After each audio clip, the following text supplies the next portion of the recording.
আমার মা বোনরা গো কত কিছুই করলা, তোমরারে তো আমরার জন্য আল্লাহ মা বানাইলো, তোমরারে বানাইলো ফ্যাক্টরি, তোমরার ঘর থেকেই আমরা আইছি। ফ্যাক্টরি যদি ভালো হয় ফ্যাক্টরির জিনিসও ভালো হবে, জমি যদি সরস হয় জমিনের ফসল ভালো হবে, মেয়ে লোকটা হইল ক্ষেত, মেয়ে লোকটা যদি ভালো হয় ফসল ভালো হবে। যদি সুবহানাল্লাহ।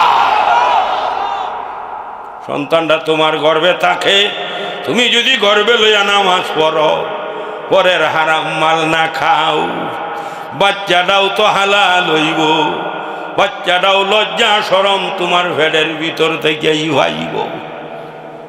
বাচ্চা বড় হইলে তোমারে আম্মা ডাকবো, তোমারে না খাওয়াইয়া খাইতো না, বাপেরে বুড়িয়া ভেড়া রাখতো না, এলে আমার আব্বা। আর তোমার বাচ্চা যদি ফেডো মাইর খায়, ফেডো মাইর খাইলে বড় হইলে ওইব সোনার সান, তুমি ওইবা বুড়িয়া বেডি, বা ভাইব বুড়িয়া বেড়া। ফ্যাক্টরি আগে ভালো লাগবে।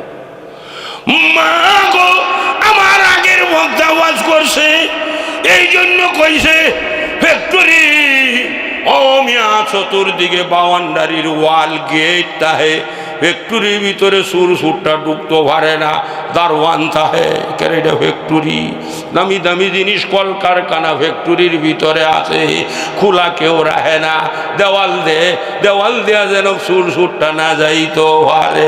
মিলু কইল ফ্যাক্টরিটারে ঘুরিয়া রাহন লাগবো, জোরে জোরে কোন সুবহানাল্লাহ।